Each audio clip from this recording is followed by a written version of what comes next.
Hey there, welcome to Mike's Collection, episode 99. I'm Mike. This is Casey, who's nice and comfortable on my lap here. And in this episode, I'm going to be talking about the brand new line of Transformers from Hasbro called Transformers R.E.D series. And R.E.D stands for Robot Enhanced Design. And the reason it's called that is because this line focuses just on the robot modes. These figures actually do not transform, which I know to a lot of Transformers fans that's complete blasphemy, and why would you want a Transformer figure that doesn't transform? But if I'm being honest, those are the Transformer figures I've always wanted. I had a ton of Transformers when I was a kid in the 80s. And I loved some of those toys, but they never quite lived up to my expectations. I grew up watching the cartoon and reading the comic books by Marvel, and I wanted my toys to look like those characters. Because I also collected G.I. Joe, I collected He-Man, and sure, those figures weren't perfect back in the day, but it was a pretty good representation. If you had a little Snake Eyes figure, you could pose them, you could take them outside, you could throw them around. They were pretty durable. Transformers, though, they were stiff, they were rigid, they didn't move very much. They definitely didn't have knee and elbow joints. It was kind of hard to make them have a fist fight with one another. They looked kind of cool, and if you wanted to transform them, that was kind of a neat gimmick, but I didn't really care that they transformed into cars and planes, so I rather would have just had toys of the robots that looked like they did in the cartoons. My Transformer collection right now, it mostly consists of figures in the modern era. I don't have too many of the vintage figures anymore, but around 2005 is when Hasbro started their Classics line, which then became Generations, then became Reveal the Shield, and eventually Combiner Wars and Titans Return. So in that line, I have a lot of Transformers. Hundreds, I guess. They're all displayed over there, that's why I keep looking at them. But my goal since I started collecting Transformers again in 2005 was to eventually get really great renditions of all the characters I loved growing up as a kid. So all the characters from the cartoon, from the comic book series, what we refer to as Generation 1. But unfortunately, I can't quite stop there because I do read the Transformer comic books that are being currently published by IDW, and they have a tendency to introduce new characters, and then I fall in love with those characters, so I want versions of them too. So you'd think that after 15 years of buying Transformers that they would have covered all the characters I would want, and they've covered most of them. I look at my Transformers collection, I say it's almost complete. I've got almost every single character I would want, but there's always a few new ones being thrown in, and they keep improving on the ones they released previously, so I'm upgrading certain characters. But I still feel pretty confident in saying that my Transformers collection is almost done. I don't need to continue to buy Transformers in the numbers that I've been buying them, for too many more years in the future. However, like I said, I wanted Transformers that looked more like the classic cartoons. And even though these figures that they're making now are much better than the ones that I had as a kid, they can bend at the elbows and knees. They're you can actually make them have a fist fight. They're a little more durable. They're good figures, and I'm pretty happy with them. But a year ago, maybe a little bit more, Super 7 introduced their reaction figure line to the Transformers brand. And they'd been making these reaction figures for a while before that. And these are basically little 5 points of articulation figures in the same style as the vintage Kenner Star Wars figures. And they've done it for a lot of movie lines, for Masters of the Universe. Anyway, they started doing it for Transformers. And even though, I didn't like that they were only 5 points of articulation, and they're kind of expensive for what they are, I thought, I'm going to collect these things, even though I have all the really nice, bigger figures from Hasbro. I thought the reaction figures, that's the figure I've always wanted. They look like the classic cartoon. They're not hindered by a bunch of extra kibble all snapped onto them, like extra wheels and wings and stuff that they don't know where. You can't really tuck them anywhere because you had to have those on the other figures in order for them to transform. With these figures here, if their tires or their wings disappear when they're in robot mode, it doesn't really matter because they don't transform. They're just supposed to have the nice 80s cartoon aesthetic. So I kind of went all in with the reaction figures. There's not too many of them yet, only 2 waves. But even still, it's about 16 or 17 figures, and I was pretty happy with that collection. However, just after I really kind of committed to that and pre-ordered the second wave of these things, so now I'm a few $100s invested into my reaction figures, Hasbro announced that they would be doing their R.E.D series. And this line it kind of falls in line with their current, they have a 6-inch line of Star Wars called the Black Series. And, most fans have been collecting Star Wars figures in the 3 and 3/4 inch scale for decades. And, it was a little crazy when Hasbro's ever going to start making 6-inch Star Wars figures, and people didn't know, how they would be received. But I think they're great figures, and that's all I collect as far as Star Wars nowadays. I don't collect the smaller ones, just the 6-inch figures. And then they started doing their G.I. Joe figures earlier this year. So again, G.I. Joe traditionally has always been 3 3/4, but now Hasbro has their new classified 6-inch figures, and they're a big hit as well. They're also doing 6-inch scale figures of Ghostbusters, of Power Rangers, all these vintage properties. And so then they finally decided to add Transformers into the mix with a 6-inch, highly articulated figure based on the classic looks. And when they announced it, I was pretty frustrated. I was kind of pissed off because I'm like, why didn't they give me these years ago? I was feeling confident in that my Transformer collection was just about wrapped up. And then these things were announced, and I thought, am I going to have to buy these characters all over again? Because I pretty much knew I would prefer the R.E.D series figures over to whatever I have over there currently. And obviously they're better than the reaction figures. If that really vintage Kenner style is really your go-to thing, then maybe you'll prefer the reaction figures. What I liked about the reaction figures is just that they looked like the classic cartoon, but I would have preferred them to be a little more articulated, a little bit bigger, a little bit more detailed, and that's exactly what we're getting with the R.E.D series here. So, Wave 1 is only 3 figures, and I thought, you know what, I don't know if I'm going to buy these things as much as I always wanted Transformers like this. I just don't know if I can jump into another line, so I was reluctant. And I thought, you know what, I'm just going to buy Soundwave. So I ordered Soundwave from Walmart's website. I've been waiting for him to show up. I got an email notification that he had shipped and that he was going to be arriving the next day. And I was like, okay, in a day, I'll have Soundwave. And if I get him, once I open him up, if I find out that, he's really cool, then maybe I'll go and try and order Optimus and Megatron. However, the day before Soundwave arrived, I was in Walmart. They literally had 2 R.E.D series figures on the shelf, 1 Optimus, 1 Megatron, and I thought, oh geez, I would hate if I passed on these. And then I go home, I get Soundwave the next day, love it, want to come back for these guys. I'm sure they would have been gone, because I've been having a hell of a time tracking down the G.I. Joe figures these days, the Star Wars figures, everything's hard to get, so if you want something, you better grab it when you see it. So I ended up buying Optimus and Megatron, then Soundwave came the next day, so I ended up with all of Wave 3, all 3 figures in Wave 1, and I've been dying to open them up and play with them, but I haven't because I wanted to shoot the intro to this video so I can show you them in the package. So here we go. So here is the first one. So here's Soundwave. You can see there the acronym at the top, R.E.D, Robot Enhanced Design. There's some really nice packaging artwork here. Soundwave. The boxes are red, which makes sense for the R.E.D series. So the artwork carries over to this side.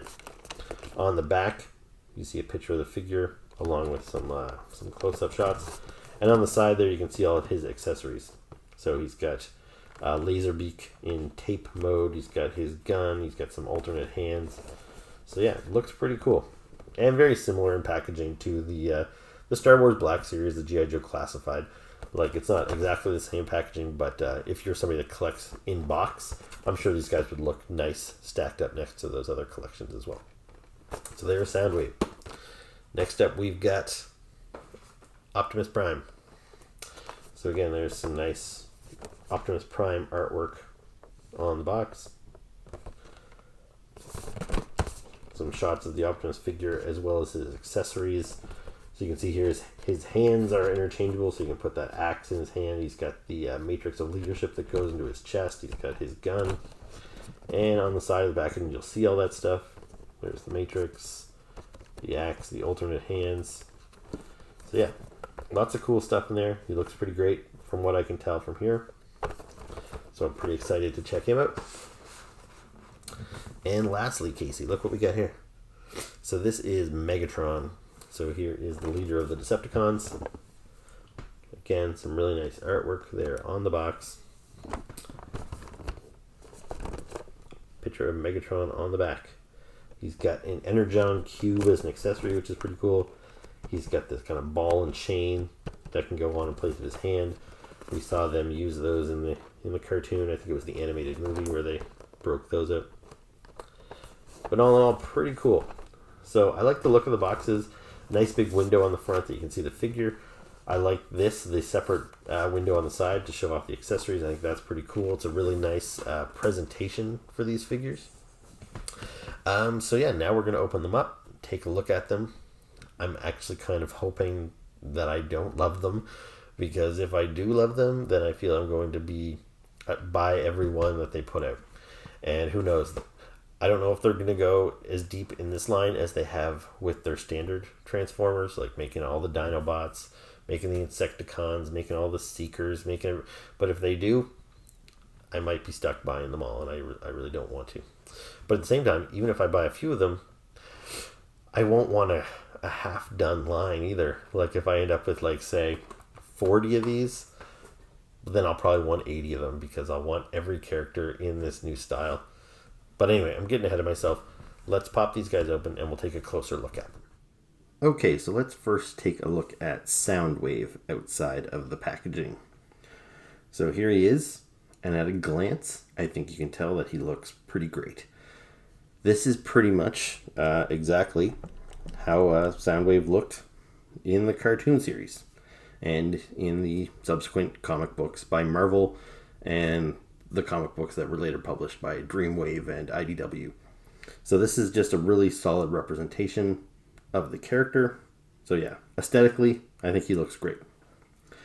So let's take a closer look at him. So, see here his head sculpt. It's, nothing too complex. They probably could have had a little bit more detail.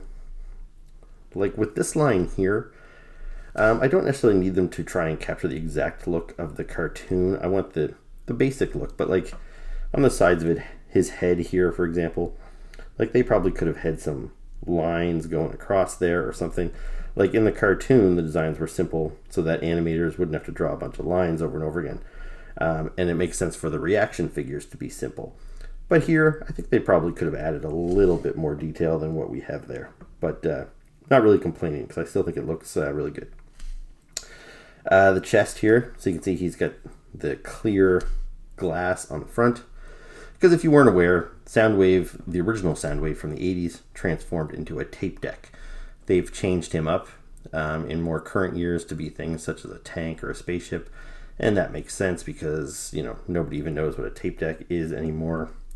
But this one here is modeled after his tape deck design. So just like the vintage toy, there's a button on the top here that if you push that, it kind of opens up his chest a little bit. You have to work it open with your fingernail a little bit there. So that opens up, and then he's got a cassette tape in there, which comes out. So by the color of this tape, I would say this is supposed to be Laserbeak. Now, unfortunately, it doesn't transform. But just even the sculpting on it, it looks like the way the Laserbeak toy looked. Like this would be his head that comes out. These would be his feet that fold down. So overall, I think this is probably the coolest accessory that Soundwave comes with. And I really like that function that you can keep that in his chest and close that up. Sculpting in the chest, so he's got all the various buttons. So that would be like play, rewind, stop, record, all that sort of stuff. So again, nice and simple. There's not any real detailing anywhere else. It's pretty like flat surfaces. It looks very animated. Feet, pretty simple. Arms, hands. The back here, I like the way they sculpted this to look just like the vintage figure, even though this might not, seem to serve much function on this figure. In the original, this was actually like a clip that could go over your belt. So even though he wasn't a working tape deck, you could clip it to your belt the way you could actual tape decks back in the day. So it was all to help him seem more authentic. So yeah, really nice figure. As far as the articulation goes, so normally I don't like to go over all the articulation bits in my review videos, but since this line is brand new, we might as well cover it. So the arms here, he's got like a nice ball joint, a good range of movement, forward, back, up, down. The elbow there, you can see that joint. So it's a relatively little thin piece there, but again, good range of motion there. Hands swivel around. The head, so he can look up and down, and he can swivel the head, I think a full 360 around there. It's got a good range of movement. At the waist, so he swivels there. The legs, so it's got a good joint there, so he can do the splits pretty much. I think he gets stuck a little bit there. And then there's another hinge there on both legs, so he can turn there. He can bend at the knee, so it's double jointed knee. So he's got a good range of motion there. And you can kind of see that ball joint at his ankle. So there's some pretty good movement there on his ankle. So forward, backward, side to side. Oop. Now this piece here, as soon as I opened him up, this fell off. And I'm not sure if it's supposed to be removable or not. It was on the vintage figure, but by the look of it, it looks like it might have been glued in place, meaning it wasn't intended to come off. But it comes off real easy, and it's not super easy to get back in there. You can see that hole there. It's kind of like octagonal or hectagonal shape there. So yeah, you have to wrestle with it a little bit. And ever since it fell out on me the first time, it's been falling out repeatedly since I opened him here. So that's not great. Another thing is that his gun here. So he had two alternate hands. So I think when I opened him up, he had two fisted hands. I changed out the hands. They changed out pretty easily. So now I've got the open hand here and this gun holding hand. This gun would not fit into this hand at all. I had to take a hairdryer to it to loosen up the plastic so that I could wrestle that into his hand. And that's the kind of thing I'm kind of used to doing now for toys from smaller companies like the Four Horsemen and maybe even NECA. But you don't usually have to do that for figures from Hasbro and Mattel because those guys are really big toy corporations that have been doing this a long time. So yeah, I was a little surprised that how poorly that hand was sculpted to fit this gun. Let's see else with the gun. The gun is one piece in the vintage figure. This missile kind of came out. Doesn't do that here. So yeah, other than the two extra hands, the tape, and the gun, I think that's pretty much it for accessory-wise. So yeah, overall, he looks really good. He moves good. So I do like him quite a bit. Now let's do a little bit of comparison here. Now, I know I mentioned at the start of the video that I don't have very many of my vintage Transformers. I did have Soundwave when I was a kid, but I did get rid of him. And I'm kind of surprised I did, actually, because he was probably one of the better Transformers I had. Not only was he one of the larger ones, like he was even bigger than the Dinobots and that. Like he was a good sizable Transformer, but he was one of the ones that actually moved pretty well. Now, fortunately, I was able to reacquire a vintage Soundwave a couple years ago, so I still have him here to compare. So this isn't like a redo. They have re-released this toy in more recent years, but this is the vintage 80s version. So like this is a figure that actually did move at the elbow. I mentioned before that a lot of Transformers you couldn't pose that way. But this guy actually did move pretty well, like a standard action figure. So you see there, he's got the eject button on his shoulder. The tape comes out. There's Laserbeak. So just like the tape inside there. See, on the vintage figure, he had this shoulder-mounted thing that came off and plugged back in relatively easy. The head sculpts there, you'll see, even this head sculpt's got a little bit more detail. There's a little bit more going on. However, I do think I prefer the R.E.D series face sculpt. It's just got like a larger like mouth piece. Like this looks more accurate to the cartoon. The vintage toys were not very cartoon accurate in a lot of cases. And yeah, so even though I like this head sculpt, it's not as good as that one. And yeah, you'll see on the back here, it's got that clip to put on your belt like I mentioned earlier. So yeah, this was a pretty cool toy. And I think this new one does it justice. Now, I won't have the vintage figure to compare to Optimus and Megatron. So for comparison, what I'm going to do for most of these figures is bring out what I feel is my best version of this character.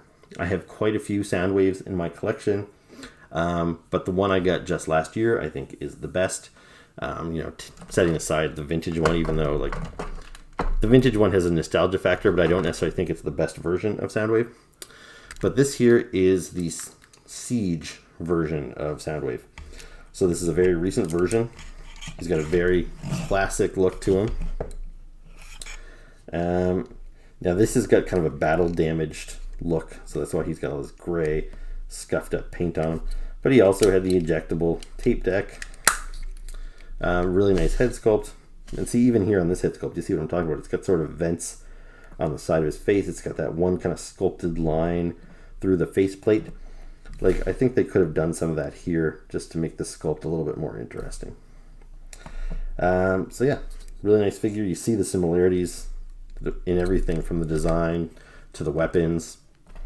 So yeah, this is really good. Now, if I could only keep one Soundwave in my collection, would I keep this one over this one? It's hard to say. This one is a little bigger, a little bulkier. I do like that. I do like the scuffed up design. I like the head sculpt on this guy. But this is what I was talking about with the extra kibble on Transformers that transform. So he's got these big extra, I don't know, it looks like a backpack, but these are clearly thrusters from when he turns into like a spaceship. On his arms, he's got these little doohickeys. They have a lot of hollow parts because you have to fold pieces in. Like, so when he transforms, you have to flip his hands in to that compartment. So that's the problem with a lot of these transforming toys, is the hollow parts, the extra bits hanging off them everywhere. It hinders their articulation. But as I was saying earlier, these recent figures from the last year or two, so from the Siege line and the Earthrise line, they're really nice. So that's a really cool Soundwave. This is a really cool Soundwave. These are all quite nice. Now, the other figures I mentioned in my intro were the reaction figures from Super 7. So let's take a quick look at Soundwave from Super 7. So this one here, you can see he's very simple. The only articulation is the arms, go forwards and back, legs forwards and back. He does still have the accessory that's removable. Yeah, so this is a really cool design. I really like this figure. I like the reaction figures because this is a very basic design meant to look like the cartoon. And so, his head has very little detail in there, but I was really fine with that. But for this here, I think they could have upped the ante a little bit. I didn't just need this figure upsized. I really would have liked to have seen a little bit more detail. And you can see these guys are quite similar. So I like all of these figures. All four of them are pretty great in their own way. But yeah, so my review of this new R.E.D series Soundwave, it's pretty positive. His neck maybe seems a little skinny. I noticed when I was taking some photos of him before I started shooting the video. Like, you'll see his head just kind of looks like it's sitting on top of this little peg. And I kind of noticed that when I was taking photos. But otherwise, yeah, he's pretty cool. I do have another gripe about the line in general, but maybe I'll talk about that a little bit more as we progress. So anyway, there's Soundwave. So let's maybe move on to Optimus Prime. So here is the R.E.D series Optimus Prime outside of the packaging.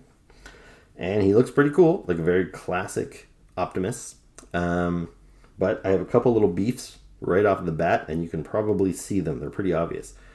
When I took this guy out of his little plastic prison inside of the box, I was careful because I didn't want to break anything. But the plastic on this guy is quite soft, and he warped in a couple of spots. So for one thing, now this might straighten out with time, I don't know. But one of these little, we'll call them ears, for lack of a better term. Like, I want my Optimus Prime to look iconic. This guy's going to be front and center on my shelf.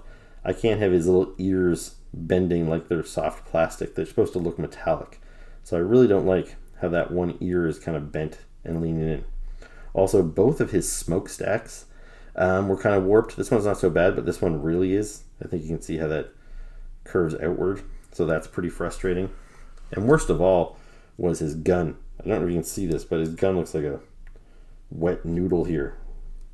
It's got quite an arc to it. So yeah, I'm not really pleased about that. I wish they had used some harder plastic so that wouldn't happen. Like I said, maybe they'll straighten out on their own. Maybe if I take the hairdryer to them, I can kind of push them back in place.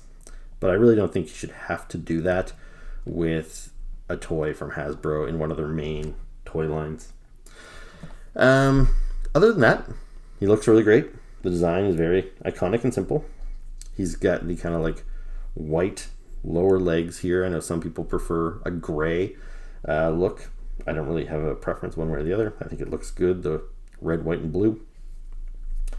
The back there, very simple. So like Soundwave, there's not much in the way of details on here. They probably could have taken some effort to soup these up, but I guess they're really trying to recreate the look of the cartoon. So everything is very flat, very smooth, very simple, which I don't necessarily mind, but yeah, I think I would have preferred them to see them do something a little bit more like they did with the Earthrise and Siege figures, is they took the original model and then tweaked it and improved on it a little bit.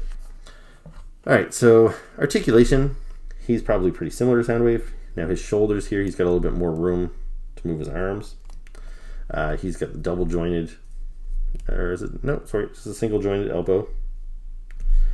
I do worry that these pieces seem a little thin there. Hopefully they hold up okay over time.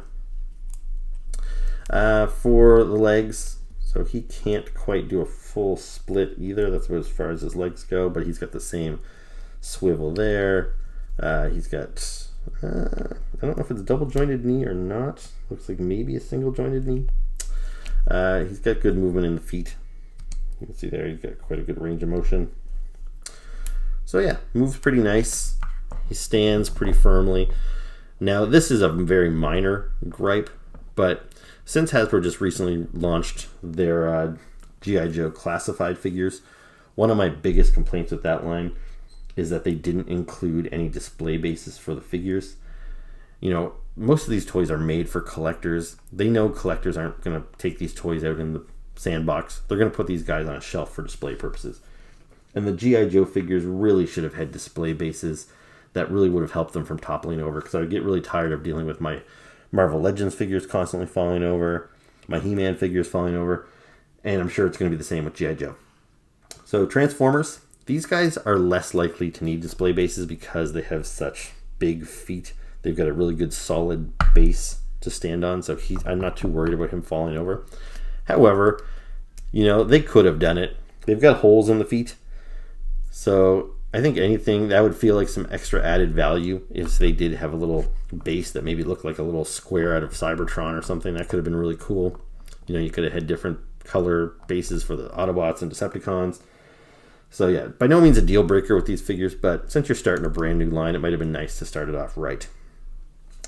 All right, so let's take a quick look at his head sculpt here.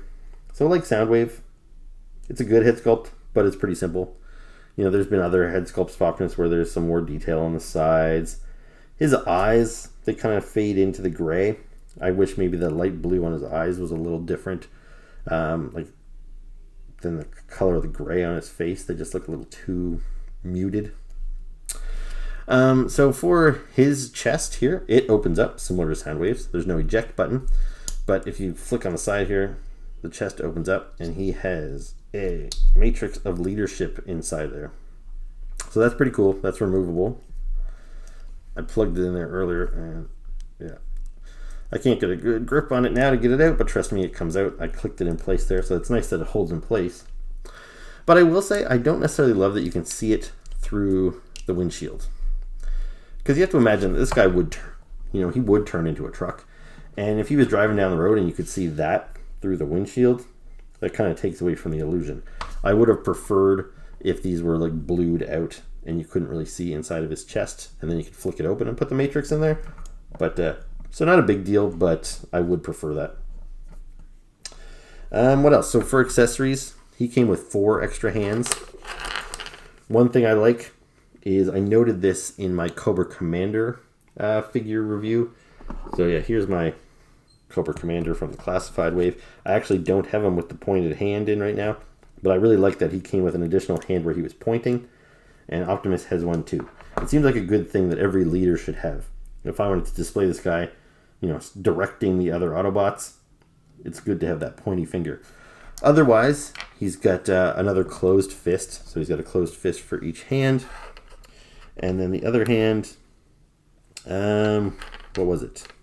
Might be this open hand. His and Soundwave hands, I can't even tell them apart. I've got all the hands in a pile here. I don't know which ones go to Soundwave or which ones go to Optimus. But you can see he's got a couple of options here. And then the other thing that Optimus had was his kind of like energy axe.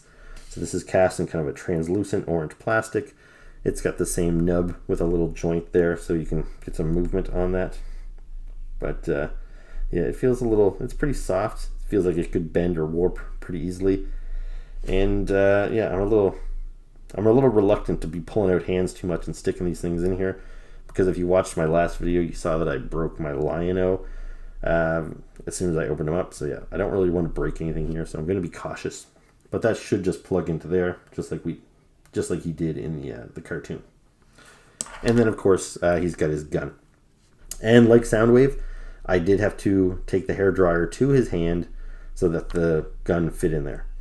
So again, a little frustrating, but once you got it in there, it seems okay. Although man, that gun is really rough looking. Okay, so for comparison purposes, I do not have the vintage Optimus Prime.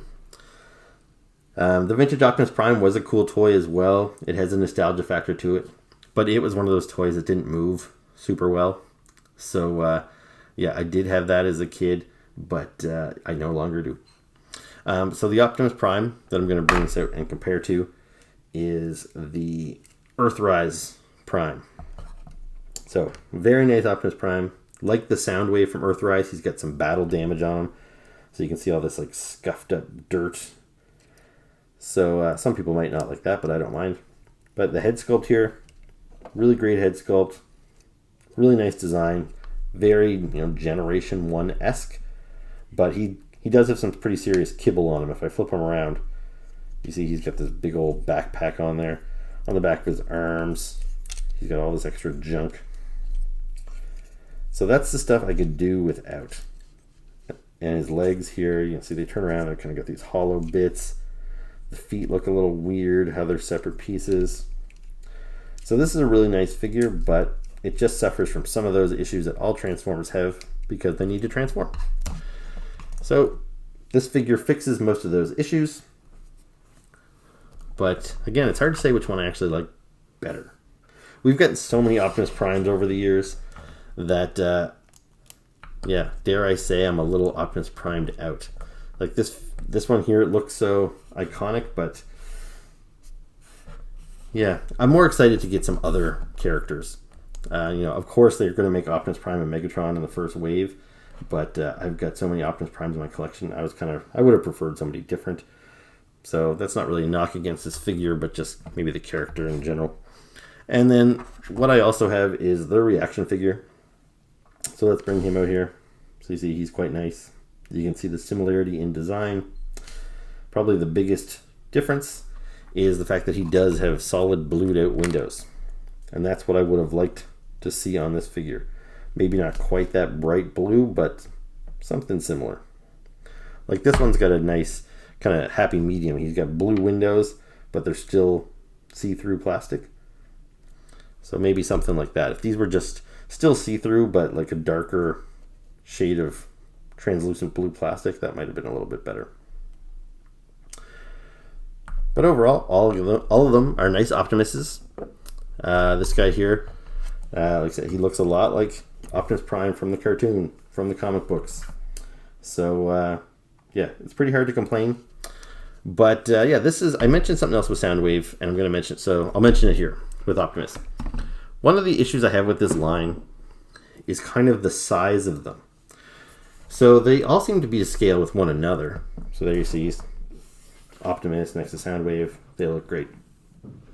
But if I was to display these guys next to some of my other recent figures, icons from the 80s, for example, like if I bring out Duke from G.I. Joe and stand him next to Optimus Prime, you can see that Duke is quite a bit taller. If I bring out my He-Man figure from Masters of the Universe, stand them side by side, you can see how much taller He-Man is. Here I have Lion-O from Thundercats. So Optimus Prime is like the smallest of the bunch, and it looks kind of odd. I would have preferred these guys a little bit bigger. Like, obviously these lines aren't supposed to go together, and if these were really supposed to be to scale, Optimus Prime would tower over all of these guys because he was much larger than the humans in the cartoon.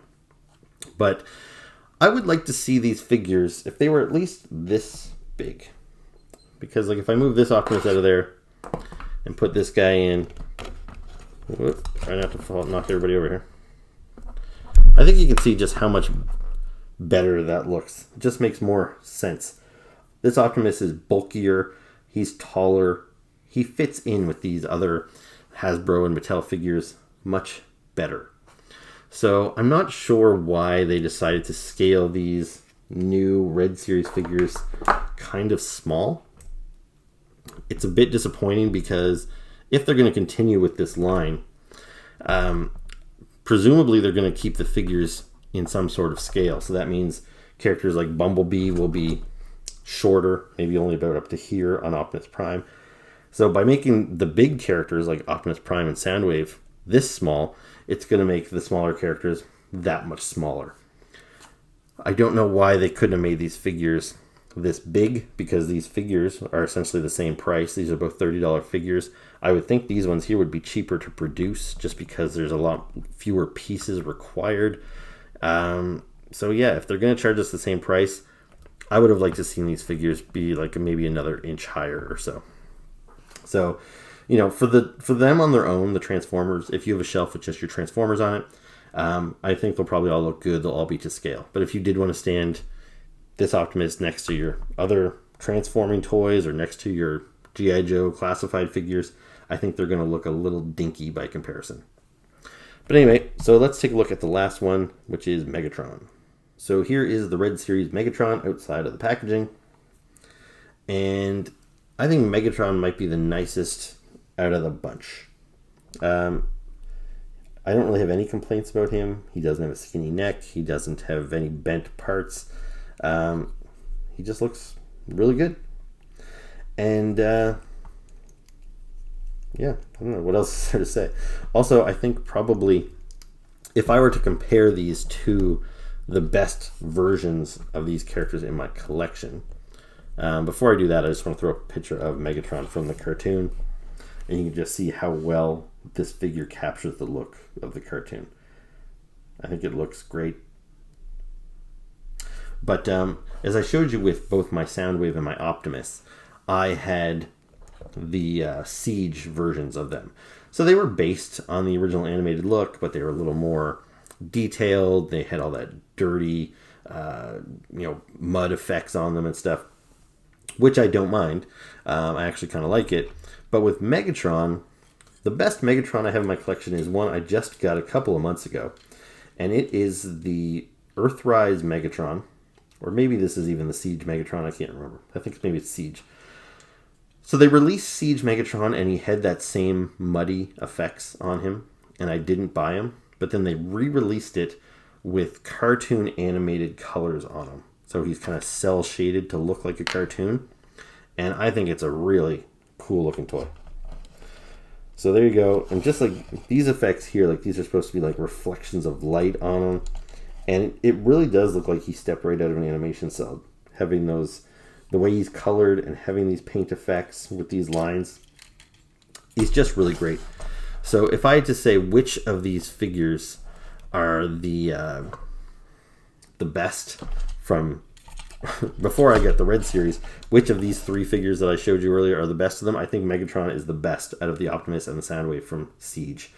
So it's kind of hard to improve upon this, and I'm kind of surprised that I think my favorite figure from the first series of Red is Megatron, because he's the one I kind of felt like I needed the least, because I like this figure so much, and yet this guy, I think he just looks really great, and he even improves on some spots. I don't know which one's more vintage accurate, but you'll see on this one here, like, he's got this big flat piece in the front, and then he's still pretty thick here underneath of it. I kind of like how this guy, he kind of gets a lot more thinner underneath his like breastplate there. And I like those vents that they've got on the side. This is one of those rare instances where this figure seems to have more detail than this figure. And yeah, it just looks really good. I like him a lot. The face sculpt, he looks appropriately angry. Got the big cannon on his arm. Looks really good. You can see his range of movement. You can get his arms right up there pretty good. Otherwise, I think he's probably the same as everybody else. So he's got these flaps on the side here. His legs can go to the side quite a bit. Good range of motion on the feet. Not too much to the side, I don't think, but they can go forward and backward, and he can still stand pretty well. As far as posing him, let's see. Keep in mind, I just opened these guys, so I haven't really had a chance to play around with them at all.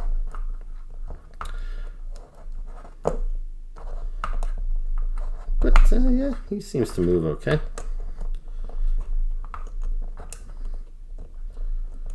Yeah, not bad. Now, really, can I get him to stand up in some of these poses? I don't know, but there you go. So the other figure I want to bring up to compare to is the Super 7 reaction figure. So here we go. So very similar in design, of course. Pretty basic. But again, even though I like all the reaction figures a lot, I think this Megatron easily wins out over the reaction figure. The head on this one seems a little oversized for the body, whereas this one, the scale seems perfect. You know, the Decepticon logo, it's nice and crisp and clear on this one, where there it's kind of blurred. I also like how his legs, the nice dark gray here matches the gray of his like crotch piece here, whereas here he's got two different grays. I don't know which one is more accurate to the cartoon or whatever, but I will tell you that just looking at them, I like this one better. So overall, the R.E.D series, how do I feel about them? I like them. I wish they were a little bit bigger, and I hope they fix some of the kinks, like making sure that their hands are sculpted properly so they can hold their weapons, maybe using a little harder plastic so we don't end up with bent little ears like this. If this line is successful and they continue to make them, I'm sure we'll probably get version 2s and version 3s of Optimus Prime, so there'll be plenty of time to kind of fix their mistakes. But yeah, if they're going to carry on with a Wave 2 and Wave 3, yeah, I think I'm probably doomed to buy them. Now, before I close up here, I should mention a couple other things. I forgot to show you Megatron's accessories. He does have 4 additional hands, or sorry, yeah, okay, well, sort of 4 additional hands. So he's got these guys here. So he's got an open hand. He's got a pointing hand, just like Optimus has, so that's great. It's good to have that pointing option for the leader of the team. Here he's got a closed fist, which I thought he had a closed fist here, but now I guess he actually has an open hand right now. So he's got a closed fist here, open hand there. So it's good that you have the option to give him closed fists if he's going to get into a big fight. And then lastly, so he's got this Energon Cube accessory, which I think is really cool, but it is sculpted attached to a hand. So I don't mind that. It makes it very easy for him to hold the Energon Cube, and you could probably get some cool poses of him holding it up above his head and stuff like that that you wouldn't be able to get if the cube wasn't attached to the hand. But if you wanted to play with these figures and you wanted to move this cube around or something, like, it's kind of unfortunate that Megatron's hand is stuck to it at all times. And then his last accessory was the ball and chain made out of energy. So that just plugs into his wrist, just like Optimus's axe. So that looks pretty cool. So you could display these two in the middle of battle with their energy weapons. So yeah, not bad. And one last other thing I wanted to mention. So when I was taking pictures of these guys for my Instagram or whatever, I found that the Ravage figure I have that came with a G.I. Joe San Diego Convention box set works really well with this Soundwave. So you see this Ravage here. So Ravage was one of his tape decks that one of his tapes that turned into a Panther. And so this figure here came with one of the G.I. Joe Transformer crossover sets that they put out at San Diego for 4 years in a row. And so this Ravage does not turn into a tape deck. So I thought this was a really cool Ravage figure because it really allowed him to look like he did in the cartoons. And he wasn't stuck being this scrawny little thing that turned into a cassette. So this actually works really well with the Soundwave scale-wise and just looks-wise. He looks really good with him. So if you've got one of these kicking around in your collection, you might want to move him from your G.I. Joe display over to your Transformers Red Series display. So there you go. Transformers Red. Okay, so that was my look at the Transformers Red Series outside of the packaging. I actually don't know what they look like yet. This is like going back in time. You guys have already seen them. You know how I feel about them. I don't, because you can see here, I haven't opened them yet here. I actually had to film this outro right after my intro because I don't want to disturb Casey here. She's very cozy. So now I will go and I'm going to open these up myself. But yeah, I hope you enjoyed the video. If you did, please make sure to hit the like button, maybe subscribe to the channel, and please leave me any questions or comments that you might have below, and I will be happy to respond. So thanks for watching, and we will see you next time. Say bye, Casey.